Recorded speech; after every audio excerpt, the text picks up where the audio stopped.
రక్షించబడిన ప్రతి ఒక్కరిమి దేవుని సహాయము, దేవుని ఆయన సహాయము. ఆ మాట మనం చూసింది ఏంటంటే, నేను వెనక కాదు, నా చెయ్యి సహాయం చేయలేక కాదు, నాకు అందక కాదు, నీ నోటితో నీ చేతులతో చేసిన పాపాన్ని బట్టే నాకు దూరం కలిగింది. నేను మౌనంగా ఉన్నాను. I can't help you is because what you have spoken. ఈరోజు మన నోరు ఏం పలుకుతుంది, మనం ఎవరి మాటలతో నింపుకుంటున్నాము, who's word your life is filled with. ఈరోజు చాలామందికి మనుషుల మాటలు, మా టీచర్ చెప్పారు నేను ఇది అవ్వాలి, లేకపోతే దేవుణ్ణి ఎరగని వారు, దేవునికి విరోధమైన వారు నేను ఇలా బ్రతకాలని చెప్పారు, దేవునికి విరోధమైన వారు నాకు ఇది జరుగుతుందని చెప్పారు, దేవునికి విరోధమైన వారు నాకు ఇది చెప్పారన్న మాట తీసుకొని నాకు అదే జరుగుతుందని నమ్ముతున్నారు. That is where you are dying. That is where hopes are lost, dreams are dead, vision is blurred. కానీ దేవుని వాక్యం తెలియజేస్తుంది, ఆయనను అడగాలంట, ఆయన అడగాలంట. ఎందుకంటే మనుషులు కూడా అడుగుతున్నారు, మనుషులు నీరు కావాలని అడుగుతున్నారు. దేవుడు నన్ను అడుగు, నేను ఇస్తాను.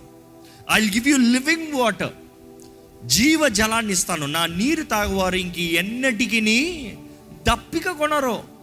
They will not thirst any more any longer. ఆ మాటకు అర్థం ఏంటంటే, నా మాట నువ్వు తీసుకున్న తర్వాత ఇంకా మనుషుల ఒపీనియన్ అడగవు, మనుషుల మాటలు వినాల్సిన అవసరం లేదు. మనుషుడు ఏం చెప్తాడో దాని తగినట్టు కాదు నీ బ్రతుకు. నీలో నుండి జీవజల ఓటలు ప్రవహిస్తాయి. నీ నోటి నుండి జీవజల ఓటలు వస్తాయంటే నీ హృదయం, out of your abundance of your heart the mouth speaks. మాట్లాడే మాట నోటికి వచ్చినట్టు మాట్లాడతాం కాదండి, మనసులో ఉన్నదే మాట్లాడతారు. కొంతమంది కంట్రోల్లో మాట్లాడతారు, ఏదో ఒక రోజు అవుట్ ఆఫ్ కంట్రోల్ పోతుంది. అవుట్ ఆఫ్ కంట్రోల్ పోతే వచ్చేస్తుంది, అంత నిజాలు బయటకు వస్తాయి. చాలామంది అదేదో కోపంలో అన్నానులే, కోపంలోనే నిజం మాట్లాడతారు, జాగ్రత్త. But be careful, what words are filling your life.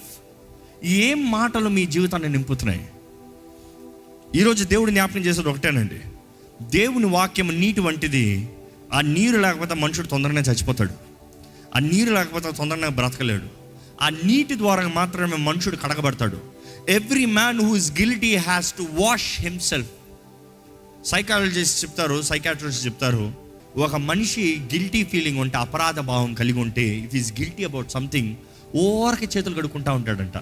అందుకని పిలాతు ఏం చేస్తాడంటే, యేసు ప్రభుని తీర్పు తీర్చిన తర్వాత నీళ్ళు తీసిరండి అయ్యా, నేను చేతులు కడుక్కోలే, ఐ ఆమ్ నాట్ గిల్టీ, అయ్యో నాకు కాదు, I'm declaring I'm not guilty. అప్పటికే ఫీలింగ్ వచ్చేస్తుంది ఆయనకి. మామూలు నీళ్ళు వేసినంత మాత్రాన పాపములు, దోషములు, తప్పు, అపరాధ కార్యాలన్నీ పోతాయా? అది యేసు రక్తం కడుగుతా మాత్రమే పోతుందండి.